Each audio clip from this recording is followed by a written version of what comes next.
Halo hai teman-teman, ada saya lagi teman baik kamu, sahabat baik kamu Aryan Surya dari Pagar Kehidupan. Kalau kita bicara masalah pagar kehidupan, saya selalu mengawali pembicaraan kita dengan doa. Dimanapun kamu saat ini, bagaimanapun keadaan kamu saat ini, saya berdoa semoga kamu dalam keadaan yang semakin baik, semakin bahagia, dan semakin cerah dalam hidup kamu, dan semakin segera keluar dari segala permasalahan hidup kamu ke arah yang lebih baik ya. Amin. Teman-teman, saya agak sedikit sedih nih. Saya sedikit sedih karena apa? Karena saya membaca sebuah komentar di YouTube dari seorang sahabat pagar kehidupan yang sedang mengalami masalah. Betul. Kamu percaya atau enggak teman-teman? Di antara kamu semua ternyata ada loh sahabat pagar kehidupan yang sampai detik ini masih sering ketergantungan obat. Obatnya itu bukan untuk menghilangkan penyakit fisik teman-teman, tapi obatnya itu justru untuk menghilangkan depresi. Betul, depresi. Sekarang saya tanya dulu sama kamu. Apakah kamu yang mendengarkan suara saya kali ini, yang menonton video saya kali ini, kamu sedang mengalami masalah hidup yang berat ya? Kamu tuh lagi mikirin sebuah masalah yang sama terus, yang kayaknya dari dulu gak kelar-kelar, yang membuat kamu lama-lama mulai jenuh sama hidup kamu sendiri. Benar gak? Dan mungkin mohon maaf sekali lagi kalau saya benar, ada beberapa di antara kamu loh yang sempat terfikir untuk mengakhiri hidup kamu. Jangan dong ya, jangan sampai segitu jauhnya kali. Masih ada saya di sini yang siap membantu kamu ya. Nah mungkin pertanyaan kamu begini, Mas bro, gue sebenarnya udah jenuh nih sama hidup gue. Gue rasanya hidup gue tuh gelap banget, keruh banget, bahkan gue kadang-kadang ngerasa putus asa. Kayak gak ada orang yang bisa ngertiin gue gitu mas bro. Gue tuh udah hampir pernah pengen banget melepaskan diri dari hidup gue, karena gue udah jenuh banget sama hidup gue mas bro. Gimana cara gue melepaskan diri dari rasa putus asa yang ada dalam diri gue? Nah teman-teman, kamu percaya atau enggak, banyak di antara kita yang usianya masih muda, masih di bawah 50, mereka banyak loh yang ketergantungan obat penenang hanya untuk menghilangkan depresi. Nah sekarang begini, kalau kita bicara masalah, percaya atau enggak, siapapun orang yang ada di depan mata kamu nih, coba kamu lihat deh. Sekarang kamu coba praktekin ini. Kamu lihat orang secara acak. Lihat orang secara acak yang ada di depan mata kamu. Siapapun itu, baik yang kamu kenal atau tidak, kamu lihat. Nah, orang yang kamu lihat sekarang nih, dia tuh sebenarnya punya masalah loh. Dan masalah dia bisa jadi lebih berat daripada kamu, cuman dia nggak bilang ke kamu. Nah, saya juga punya fakta nih. Orang yang suka mengumbar-ngumbar masalah, biasanya masalahnya ringan loh. Dibandingkan orang yang tidak pernah sharing masalah, setelah dia sharing, ternyata masalahnya berat banget. Tiba-tiba kita baru sadar, wah gile, gue pikir nih orang gak ada masalah. Ternyata begitu dia sharing, masalahnya lebih gede daripada masalah gue. Dan itu tidak terlihat dari mukanya. Itu fakta. Faktanya begini, orang yang paling banyak ketawa, sebenarnya masalah hidupnya paling banyak loh. Saya pikir dulu ketika saya kecil, kalau orang itu mukanya sedih, biasanya pasti masalah hidupnya paling banyak ya. Kita pikirkan gitu ya. Tapi percaya atau enggak, seiring dengan perjalanan saya, seiring dengan saya semakin sering menolong orang lain, saya semakin melihat bahwa orang yang paling sering ketawa, sebenarnya masalahnya itu paling berat. Di wajahnya tertawa, tapi di hatinya hancur menahan kesedihan. Ups, apakah itu kamu? Nah sekarang gini, tanpa panjang lebar, saya ingin memberitahu bahwa ada satu penyebab kenapa kamu tidak kunjung sembuh terhadap masalah-masalah dalam hidup kamu, baik itu stres, depresi, atau galau. Penyebabnya adalah kamu kurang ilmu. Bener, sekali lagi karena kamu kurang ilmu. Waduh, mas bro, kok saya disuruh ngelmu? Bukan ngelmu, kurang ilmu mengenai kenapa sih kamu itu depresi. Begini, saya jelasin dulu ya. Kamu tuh jadi depresi penyebabnya sederhana loh. Penyebabnya karena kamu tidak mengetahui bahwa yang namanya masalah itu punya sahabat karib. Benar, masalah punya sahabat baik. Apa itu sahabat baik dari masalah? Masalah itu punya sahabat baik yang disebut dengan pelarian. Benar, pelarian itu sahabat baik dari masalah. Nah ini dia nih teman-teman, si pelarian ini yang sebenarnya membuat kamu gak bisa sembuh-sembuh loh. Karena apa? Pelarian kamu salah. Kalau pelarian kamu salah, masalah lu kagak kelar-kelar, depresi lu, stres lu, galau lu gak ilang-ilang. Itulah sebabnya kadang-kadang kamu bingung ya, kenapa ya mas bro? Kok gue kadang-kadang tanpa sebab yang jelas gitu? Gue suka galau sendiri, suka stres sendiri, suka sedih sendiri, suka mellow sendiri. Penyebabnya karena masalahnya di pelarian kamu, bukan masalah yang kamu pikir ada. Masalah kamu tuh sebenarnya nggak berat-berat banget lagi, cuman cara pelarian kamu yang salah, yang membuat kamu jadinya mellow semelo-melonya tidak sembuh-sembuh. Nah ini dia sebuah fakta yang paling penting yang harus kamu tahu ya. Penyebab depresi kamu itu cuma dua, dengerin baik-baik. Penyebab stres dan depresi kamu, galau kamu yang tidak kunjung hilang cuma dua. Yang pertama, kamu stres, depresi atau galau karena kamu tidak punya pelarian. Itu yang pertama. Yang kedua, kamu punya pelarian, tapi pelarian kamu salah. Itu yang membuat kamu jadi tidak bisa sembuh-sembuh. Begini teman-teman, karena setiap orang itu punya masalah, setiap orang itu harus punya pelarian loh. Kalau kamu nggak punya pelarian, kamu akan jadi seperti orang yang punya kebiasaan menggalau, meratapi nasib, dan berenang-renang dalam masalah kamu, seolah-olah kamu menikmatinya. Pernah nggak kamu punya teman atau kenal orang yang kayaknya pengen selalu dikasihani karena masalah-masalah mereka? Nah itu salah satu ciri dari orang yang tidak punya pelarian. Mereka suka berenang-renang dalam masalah hidup mereka dan minta dikasihani selalu. Apakah kamu pernah melihat orang seperti itu? Atau jangan-jangan itu adalah kamu? Maaf ya kalau tebakan saya kembali benar. Nah mas bro, dari tadi lu ngomong pelarian. Pelarian itu sebenarnya apa sih artinya? Nah, jadi begini, saya tadi bilang bahwa pelarian itu adalah sahabat karib dari masalah. Nah, pelarian itu pengertiannya adalah begini. Apapun yang kamu lakukan untuk membuat diri kamu menjadi lebih baik ketika kamu tertimpa masalah, itu adalah pelarian. Ya, jadi ketika kamu kena masalah apapun, kamu melakukan hal ini, terus rasanya lebih enak, itu saya sebut sebagai pelarian. Kamu lagi berantem sama pacar kamu lagi habis dimarahin orang tua, masalah pekerjaan kamu banyak, kamu pasti cenderung secara spontan akan melakukan sesuatu kan untuk membuat diri kamu terasa lebih baik. Nah, itu yang disebut pelarian. Nah, pelarian ini teman-teman yang menentukan sembuh atau tidaknya masalah kamu dalam jiwa kamu. Contohnya gini nih, saya coba tebak lagi ya, mohon maaf kalau bener. Jujur deh, kamu kalau lagi kena masalah, kayaknya kamu suka ngerokok ya? Bener gak sih? Ketika kamu lagi ada masalah, kayaknya gak sengaja atau secara spontan gitu, kamu langsung bakar rokok, langsung kami isep. Betul gak? Kalau kamu benar-benar adalah seorang perokok, itu adalah salah satu contoh pelarian. Atau mungkin, jangan-jangan nih, kamu kalau misalnya lagi ada masalah, pelariannya ke makanan. Kayaknya kalau lagi kesel gitu mas bro, gue lagi ada masalah nih, bawaannya makan es krim, makan kambing guling, makan babi guling, makan belalang guling, makan semut guling, semua yang diguling-guling kamu makan. Rasanya enak gitu rasanya ya. Bawaannya makan makanan yang ada di kulkas, kamu makan semuanya sampai rasanya kenyang. Begitu udah lega, nyesel. Aduh, kok gue jadi brutal begini? Untung kulkasnya gak gue makan. Aduh, gimana? Apakah itu pelarian kamu selama ini? Kalau emang itu pelarian kamu, saya ucapkan selamat karena pelarian itulah yang membuat kamu susah menjadi manusia yang sembuh. Loh kok bisa begitu? Gini loh teman-teman, saya bilang pelarian itu adalah kunci sembuh atau tidaknya depresi kamu dalam hidup. Sekali lagi saya ulangi, pelarian kamu adalah kunci sembuh atau tidaknya kamu dari depresi kamu. Kamu menjadi susah sembuh dari masalah kamu bukan karena masalah kamu berat. Yang membuat kamu tidak sembuh-sembuh dari masalah kamu hanya karena kamu salah melakukan pelarian.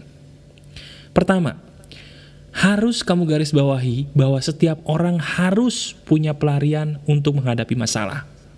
Sekali lagi, setiap orang wajib punya pelarian untuk menghadapi masalah. Hanya saja, tidak boleh pelarian itu salah. Contoh pelarian yang salah. Mohon maaf kalau kamu tersinggung, mohon maaf ya. Kamu lagi ada masalah, pelarian kamu minum alkohol, mabok. Kamu jadi minum alkohol, itu karena kamu merasa, dengan minum alkoholnya gue mas bro, masalah gue rasanya enak, lepas gitu. Memang betul, ketika kamu minum alkohol mungkin dalam waktu sedetik dua detik masalah kamu rasanya lepas. Tapi ketika kamu sudah sadar, kamu pusing, kamu mual, otak syaraf kamu akan membuat kamu lebih depresi lagi. Bagi kamu yang pernah mabok, bener atau enggak? Ketika kamu sudah sadar, ketika kamu selesai mabok, masalah kamu bukannya tambah beres, malah tambah berat. Bener apa enggak? Jujur. Mau contoh lagi nih, biar kamu ketampar? Ya, boleh. Alkisah ada seseorang yang bernama Toto. Toto mirip merek WC. Tiba-tiba dia galau. Begitu dia galau, dia merasa bahwa dia adalah orang yang paling merana. Kemudian dia buka YouTube. Ketika dia buka YouTube, dia mencari lagu galau. Dan dia menangis terseduh-seduh menikmati kegalauannya. Oh ayahanda, kenapa dunia ini begitu kejam? Kenapa dunia ini begitu kejam? Tiba-tiba muncul naga Indosiar. Lah, itu mah jadi film sinetron Indosiar ya. Pokoknya intinya, banyak loh diantara kamu, orang-orang yang kalau lagi galau malah menikmati galau dengan dengerin lagu galau. Coba, bener gak? Kayaknya kamu seneng gitu loh, mendengarkan lagu yang galau, padahal kamu lagi galau juga. Dan sama seperti luka, luka itu gak akan sembuh kalau kamu malah menggabungkan luka itu dengan luka baru. Mendengarkan lagu galau di saat kamu galau, itu justru malah membuat diri kamu bertambah depresi. Siapa di antara kamu yang suka banget dengerin lagu galau ketika kamu lagi galau? Ups, sadar atau enggak? Itu loh penyebab kamu tidak kunjung sembuh dari kegalauan kamu. Jangan kamu tiru si Toto ya. Dia kebanyakan nonton naga Indosiar. Dia jadi galau tanpa penyelesaian yang jelas. Kasihani dia. Ada juga pelarian yang salah yang biasa dilakukan oleh teman-teman saya yang cowok nih. Cowok itu pikirannya pasti gak jauh-jauh dari hal-hal yang berbau vulgar. Ada teman-teman saya yang kalau lagi ada masalah, dia larinya langsung ke pornografi. Mereka merasa bahwa kalau gue lagi ada masalah mas bro, pornografi itu bisa membuat gue menjadi lebih baik. Lagi ada masalah, buka internet, masuk alamat hilafbolehdong.com atau situsnya yang lain lagi tuh, namanya sekali hilaf, 2 kali demen, 3 kali doyan.com. Nah dia pikir nih, kalau membuka situs porno dan menikmati pornografi itu bisa menyelesaikan perkara hidupnya. Padahal kenyataannya, setelah dia mengkonsumsi pornografi, justru dia menjadi lemas, tidak berdaya, dan masalahnya pun bukannya tambah beres, malah tambah banyak, karena dia pun hatinya jadi kotor. Ayo, siapa di antara kamu yang sama seperti teman-teman saya tadi, yang menjadikan pornografi sebagai pelarian kamu? Jujur! Nah, itu tuh yang senyum-senyum sendiri, itulah yang jadi tersangka. Kamu yang ternyata selama ini gemar menggunakan pornografi sebagai pelarian. Betul kan? Mending kamu gaul sama Toto. Ada juga yang terakhir nih, yang sering dilakukan cewek. Kalau tadi pornografi cenderung dilakukan cowok, kalau ini cenderung dilakukan oleh cewek. Cewek tuh kalau lagi ada masalah, bukannya mencari penyelesaian, malah kadang-kadang diantara mereka sukanya ngapain? Menggosip di pengkolan. Menggosip di pengkolan, udah di pengkolan, bukannya beli sayur, malah menggosip. Contohnya gini, Ceng, tahu gak sih? Itu si Romlah tuh nyebelin banget, tahu gak sih? Baru punya sendal baru aja belagu banget. Padahal tuh sendal, dia nyolong di pasar Senen aja belagu. Lihat dong tuh sendalnya, ih. Mereka pikir dengan ngegosipin tetangga, dengan ngegosipin orang, masalah mereka beres. Padahal ketika kamu menggosipi orang lain yang jelek-jelek, walaupun orang lain itu gak denger ya, itu mengotori hati kamu loh. Dan sadar gak sih, ketika hati kamu kotor, pelarian itu malah justru membuat kamu menjadi jauh dari kesembuhan depresi kamu. Ayo, siapa di antara kamu yang suka ngegosipin orang lain di pengkolan? Angkat jari kamu, ya. Kamu gak kasihan sama Romlah? Romlah kamu gosipin. Kasihan lagi, stop gosip dong. Nah mungkin kamu mulai ketawa, mulai senyum-senyum sendiri, tapi kamu sadar nggak bahwa itu sebenarnya yang pernah kamu lakukan kan ketika kamu sedang mengalami sebuah masalah dan pelarian itu yang biasanya sering kali dilakukan oleh kamu. Nah kalau itu semua tadi pelarian yang salah mas bro, tolong kasih contoh ke kita dong. Pelarian apa sih yang bener-bener bisa menyembuhkan depresi gue? Nah gini. Sekarang saya tidak mau berbahasa basi sama kamu. Saya minta tolong kamu catat ya. Kamu catat beberapa hal yang bisa kamu lakukan untuk menjadikan diri kamu seketika ini juga sembuh dari depresi kamu. Kalau kamu mau praktek ya. Yang pertama, kamu catat. Kamu harus mencari sebuah pelarian apapun yang bisa membuat diri kamu berkeringat dan harus kamu lakukan di luar rumah. Ya, syarat yang pertama, pelarian itu bisa disebut benar.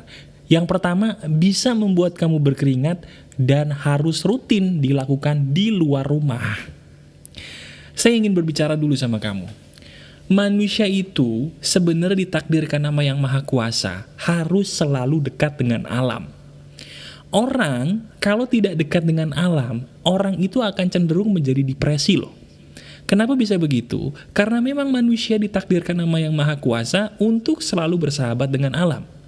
Nah, itulah sebabnya, kalau kita lihat orang-orang zaman dulu, mereka banyak yang bertapa di gunung, bertapa yang di bawah pohon. Kenapa begitu? Karena ketika mereka bertapa di gunung dan di bawah pohon, mereka mendekatkan diri dengan alam, dan itu yang dibutuhkan oleh tubuh kita. Itu juga yang menyebabkan, kayaknya kalau kamu liburan ke puncak, liburan keluar kota ya, rasanya kok badan jadi seger gitu. Kenapa? Karena memang badan kamu suka dengan alam semesta. Jadi hal pertama yang harus kamu lakukan, coba deh cari kegiatan yang bisa membuat kamu berkeringat dan dilakukan di luar rumah. Kalau saya, biasanya melakukan kegiatan yang disebut dengan jogging. Kamu suka jogging atau tidak? Saya anggap kamu harus melakukan apa yang saya lakukan. Pertama, kalau kamu belum pernah olahraga di luar, saya sarankan mulai detik ini, tolong lakukan sebuah kegiatan yang disebut jalan pagi. Bener, mulai detik ini kamu nih yang lagi depresi, saya minta tolong jalan pagi dong. Pagi-pagi, abis sholat subuh kalau yang muslim terutama, tolong keluar rumah, jalan pagi 30 menit, nggak usah jogging nggak apa-apa. Jalan pagi 30 menit setiap hari secara rutin sampai badan kamu mengeluarkan keringat. Itu pelarian yang pertama, olahraga yang membuat kamu berkeringat. Yang kedua, kalau kamu misalnya sudah melakukan sesuatu hal yang membuat kamu berkeringat dan dilakukan di luar rumah secara rutin, ada loh pelarian yang kedua yang bisa membuat kamu menjadi lepas dari depresi dalam waktu sekejap. Pelarian yang kedua adalah segala sesuatu hal yang berhubungan dengan manisnya coklat. Betul. Wah, kalau saya nyebut coklat nih, kayaknya banyak di antara kamu yang langsung tersenyum. Yes, akhirnya Pagar Kehidupan nyuruh gue makan coklat. Tahu aja gue suka coklat. Bener, sudah dibuktikan oleh ilmu pengetahuan bahwa coklat, teman-teman, bisa membuat otak kita mengeluarkan semacam zat yang bisa membuat kita menjadi happy tanpa alasan yang jelas. Nah sekarang, saya minta tolong, daripada kamu beli rokok gitu ya, beli deh coklat-coklat yang murah-murah aja yang ada di supermarket kamu. Kamu setiap kali ada masalah, makan coklat satu aja. Waduh mas bro, nanti gue jadi gemuk dong. Nah, ini salah pahamnya kita. Coklat itu tidak menggemukkan, teman-teman. Yang membuat kamu jadi gemuk itu bukan coklat. Yang membuat kamu jadi gemuk itu adalah barang atau bahan yang disertakan bersama coklat. Contohnya, kamu makan cake ulang tahun. Yang membuat kamu jadi gemuk itu bukan coklatnya, tapi krimnya yang ada di kue itu yang membuat kamu jadi gemuk. Ya, jadi mulai detik ini, sambil kamu berolahraga rutin, mulai detik ini, setiap kali ada masalah, coba makan coklat satu batang aja. Pasti diri kamu jadi rasanya lebih enak dibandingkan sebelumnya. Cobain. Nah, dengan melakukan dua pelarian tadi yang saya sebutkan di atas saja, biasanya masalah kamu sudah berkurang setengahnya. Rasanya nih, biasanya dulu kamu kalau depresi bawaannya nggak enak, kalau kamu rutin melakukan dua hal tadi yang saya sebutkan, masalah kamu dalam waktu sekejap hilang setengahnya. Rasanya badan lebih plong gitu, lebih rileks. Tapi apakah cuma itu? Belum. Ada satu pelarian lagi yang secara rutin saya lakukan ketika saya sedang menghadapi masalah, dan alhamdulillahnya dengan izin Allah, dengan izin Tuhan bisa melepaskan diri saya dari perasaan stres dan depresi. Yang nomor 3 yang harus kamu lakukan seandainya kamu ingin keluar dari masalah depresi kamu adalah rutinlah bersahabat dengan teh. Coba deh mulai detik ini kamu buktikan ucapan saya ya. Buktikan, saya nggak mau terlalu banyak ngomong, buktikan aja. Mulai detik ini kamu beli teh hijau. Beli teh hijau yang ada di toko-toko supermarket. Kamu beli teh hijau yang dalam kemasan teh hijau celup. ya. Jangan dicampur madu, jangan dicampur apapun. Coba mulai detik ini kamu minum rutin 2 gelas teh hijau celup. Rasanya pasti lebih plong. Itu yang biasa saya lakukan dan rasanya luar biasa. Mas bro, ku udah ngelakuin 3 hal itu, apakah cukup? Belum. 3 hal tadi yang saya sebutkan, itu bisa mengeluarkan kamu dan menyembuhkan kamu dari depresi yang ada dalam hidup kamu. Itu pasti.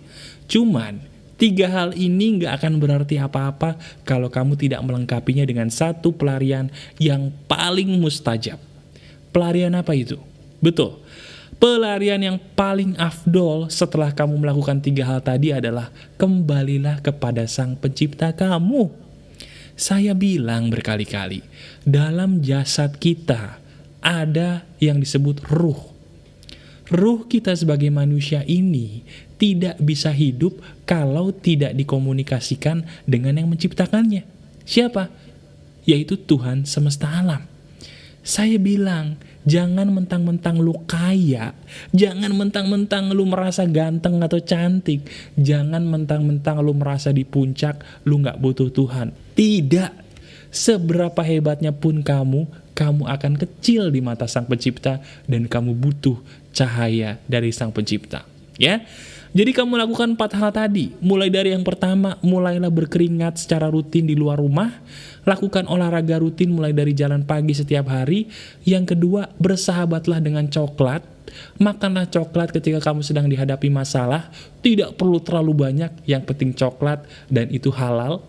Yang ketiga, mulailah rutin mengkonsumsi teh hijau 2 gelas setiap harinya. Dan yang keempat, rajin-rajinlah berkonsultasi dengan Sang Pencipta alam semesta, Tuhan Yang Maha Esa. Ya, lakukan itu semua dan kamu lihat deh hasilnya. Dalam waktu sekejap, kalau kamu lakukan ini terus secara rutin, kamu rasanya lebih plong gitu dibandingkan sebelumnya.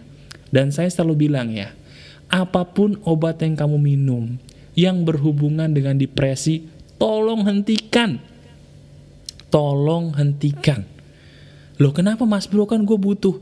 Kamu butuh karena psikiater kamu, dokter kamu bilang kamu butuh. Sebenarnya kamu gak butuh obat lagi.